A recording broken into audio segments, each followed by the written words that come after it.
Ashitaka, the enigmatic young warrior at the heart of the Studio Ghibli film Princess Mononoke.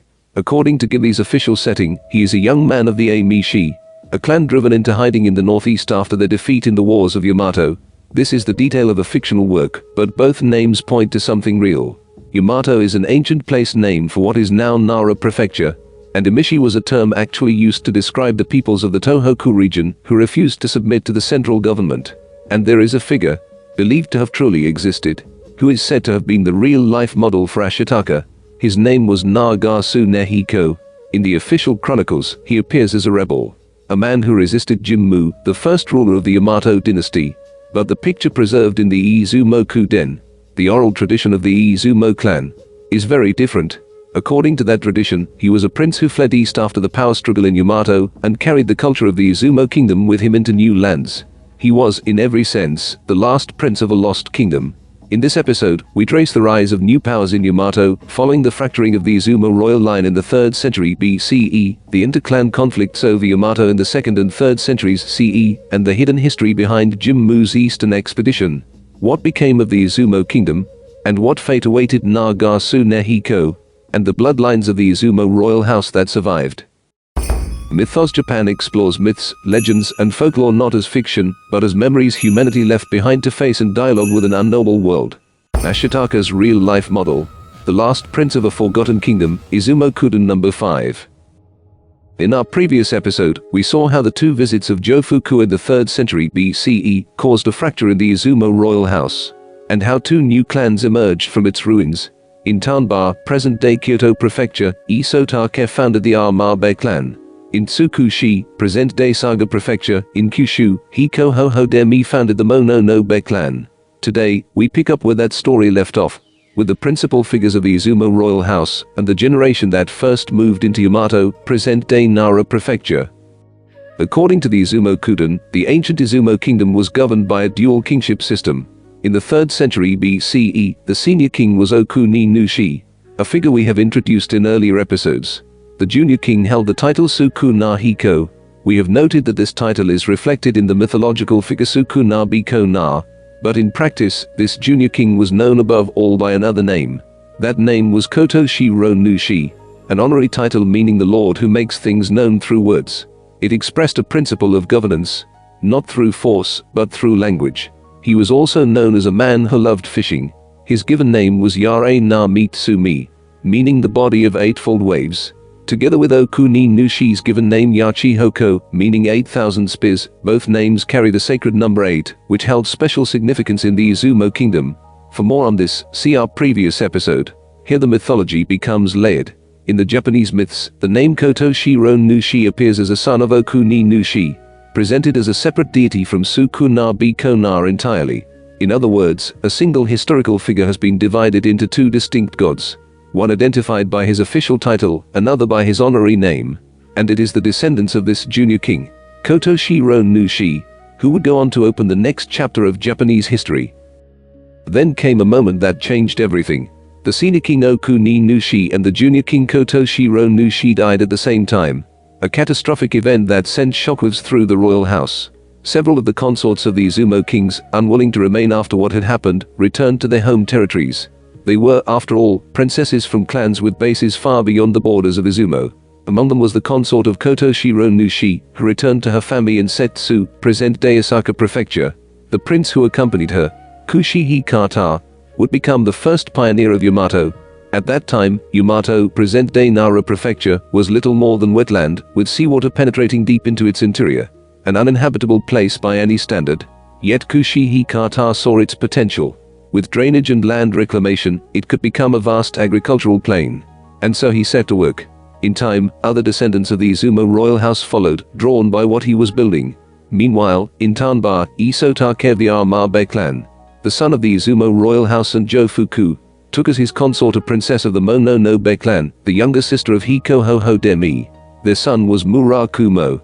Since the Mononobe clan also descended from the Izumo royal house and Jofuku, Murakumo carried that bloodline more densely than anyone else. In this way, the Yamato and Mononobe clans maintained relations as kinsmen in those early years. In ancient times, blood lineage was everything. Murakumo became the most powerful figure of his generation. In time, Murakumo concluded that Yamato was the proper place for a capital.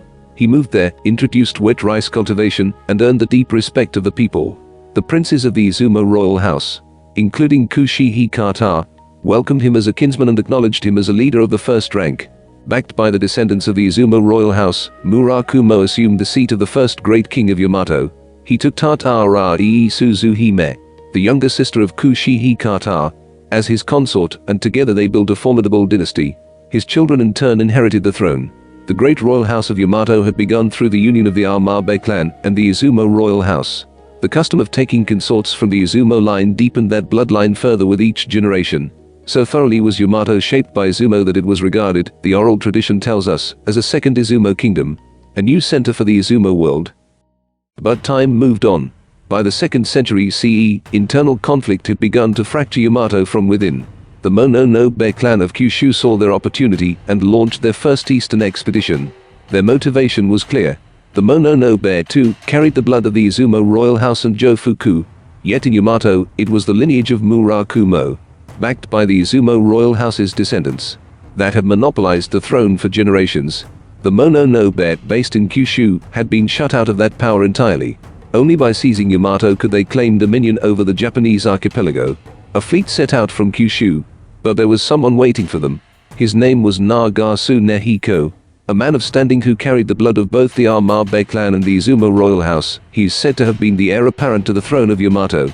Nagasunehiko resisted the Mononobe advance, but he was gradually overwhelmed by the momentum of their expedition and was forced to withdraw. Retreating eastward, the Mononobe had gained a foothold in Yamato, but their strength was not yet sufficient to seize the whole. Full control would have to wait.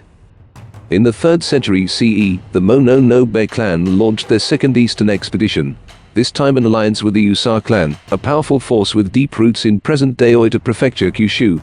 The combined army was formidable. On their march eastward, they first struck the very heartland of the Izumo kingdom, the Izumo region of Shimane, before pressing on toward Yamato itself. The kingdom that had endured since the 7th century BCE lost its center. They pressed on to Yamato and seized it too. The clans that had pioneered that land, the descendants of the Izumo royal house and the Yamabe, were scattered. With the loss of their base in Shimane and the defeat of their kin in Yamato, the Izumo kingdom was brought to its end. And yet, those who carried the blood of the Izumo royal house, Nagasunehiko among them, dispersed across the Japanese archipelago. Scattered, yes, but not extinguished. In each place they settled, they built new clans of their own. Do you remember Jimmu's eastern expedition, which we introduced in the first episode of this series?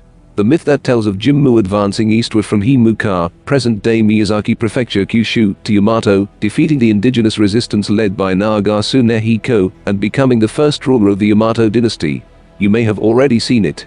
This myth, enshrined in the official chronicles, is, according to the Izumo Kuden, a mythologized account of the two Mononobe eastern expeditions of the 2nd and 3rd centuries CE. And Jimmu himself, the oral tradition suggests, was not a single historical figure at all. He was a composite, multiple real individuals fused into a single mythological hero. One model was Hiko Demi, the founder of the Mononobe clan. This name is, in fact, recorded as an alternate name of Jimmu in the official chronicles. The other was Murakumo, the first great king of Yamato. The chronicles record that Jimmu's consort was Tatara Suzuhime, which corresponds exactly to Murakumo's consort. In the official chronicles, Murakumo's name does not appear at all. Nagasunehiko is cast as a rebel. The narrative was constructed to present a man of divine descent, advancing from Kyushu as the founder of Yamato, and to erase the contribution of the Izumo royal house and the Yamabe clan from the record. One interpretation holds that the splitting of the junior king into two distinct deities served the same purpose, to obscure his descendants' role as the true pioneers of Yamato. There is one further dimension worth noting. In ancient Japan, this was a conflict between distant kinsmen who shared the same blood. For that reason, neither side fought to total victory. A clan that was defeated could change its family name, withdraw to a distant place, and expect no further pursuit. In the ancient world, the family name was the proof of one's lineage. To abandon it was to surrender that lineage itself. It was an act of submission with no equal. And so the oral tradition does what the official record could not. It fills in the blank centuries that the chronicles left encoded in myth. Nagasunehiko fled eastward. He then moved north, passing through the Hokuriku region, the coastal provinces along the Sea of Japan, and eventually reached Shinano, present-day Nagano Prefecture, where he died. His descendants continued further, migrating to the Tohoku region, intermingling with the indigenous peoples of the land, and building new clans there. Nagasunehiko is said to have carried a deep pride in his descent from the Izumo kingdom. He and his descendants continued to perform the ritual practices of the Izumo world in the lands they settled. Among these was a ceremony in which straw was fashioned into the form of a serpent and wrapped around a sacred tree, a representation of the dragon and a living trace of the Naga, the dragon-serpent deity of Indian origin, that lay at the very roots of the Izumo people's beliefs. Far from Izumo, that ancient faith endured. But history is not always kind. In later centuries, the descendants of those who had once held royal blood were labeled Amishi by the Yamato court, a derogatory term for the frontier peoples of the northeast, including the indigenous inhabitants of the region. Those who had been driven to the margins of history were now spoken of with contempt. There is a deep historical irony here. Ashitaka, in Princess Mononoke, is portrayed as exactly this kind of figure. A member of the Amishi, carrying the bearing of a royal line in the remoteness of the frontier. Even the names carry a resonance. Nagasunehiko means one with long shins. Ashitaka means one with high legs. A similar nuance runs through both. And here is something that may not have occurred to you before. The Mononobe and the Mononoke.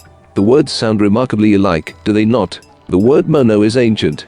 It has long carried the meaning of spirit, or something of a spiritual nature. Mononobe is a proper noun. The clan of spiritual things. Mononoke is a common noun. A spiritual presence. In the film, the two names are presented as entirely unrelated, but their roots reach toward the same place.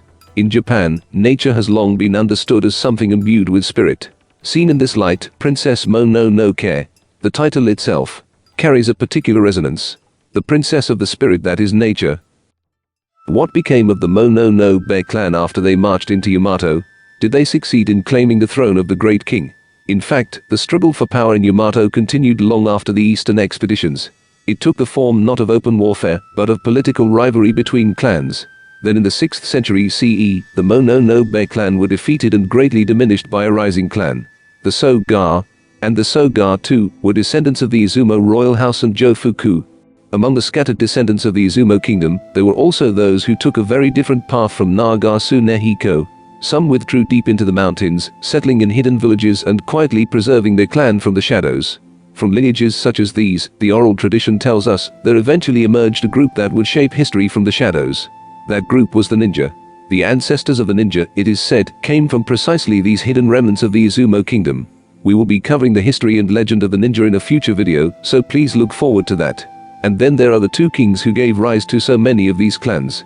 Okuni Nushi and Koto Shiro Nushi, the founders of so much that followed. You can still see them today. They appear as the deities Daikoku Ten and Abisu. These two gods are members of the Shichifuku Jin, the 7 gods of fortune.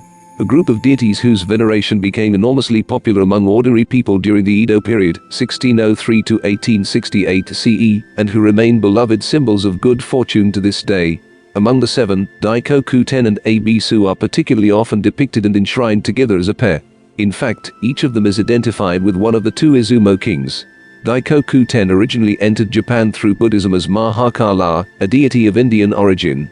But as his worship spread through Japan, it merged with the identity of Okuni Nushi. The name Okuni Nushi can be read in another way, Daikoku, and that phonetic overlap is said to have been the bridge between them. The iconography tells the same story.